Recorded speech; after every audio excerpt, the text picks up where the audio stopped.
We've seen the glossy ads and watched influencers rave about MacBooks, but what about the flip side?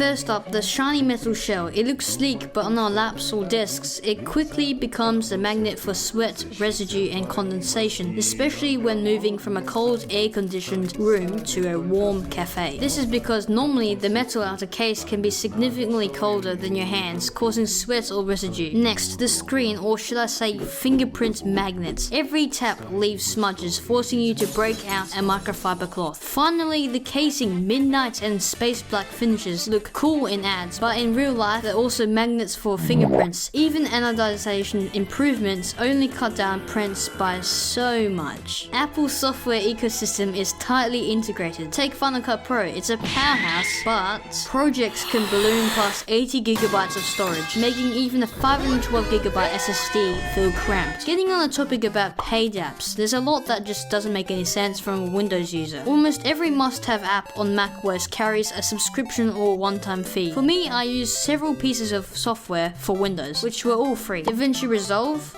Flow Launcher, which was the Windows Spotlight equivalent for macOS, and Screenshot X, which is the Windows screenshot replacement. These were just a few that I could snag that were genuinely impressive and helped my workflow. Compared to what I use on Mac, which are mostly paid, there are a few that says it's free, but they're more labeled as you have to pay, but you get like one feature, which is pretty bad. Here's what I use on Mac that was paid for. Note, I've been only using Mac for around about 1.5 months. Final Cut Pro, which is $400 Australian.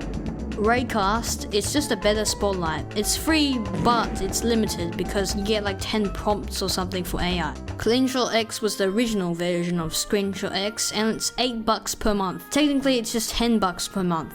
Safari toots privacy, but it lacks robust ad blocking and extension support compared to Firefox and Chrome. Some notable concerns about macOS, or generally my computer. When you've been at a task for a long time, for example working on a video, when you try to switch virtual desktops, you'll sometimes notice a split-second lag as the window redraws. That's the downside of Apple's favorite laptop, slick hardware that shows every single smudge. Software that often costs a fortune. It's good, but not too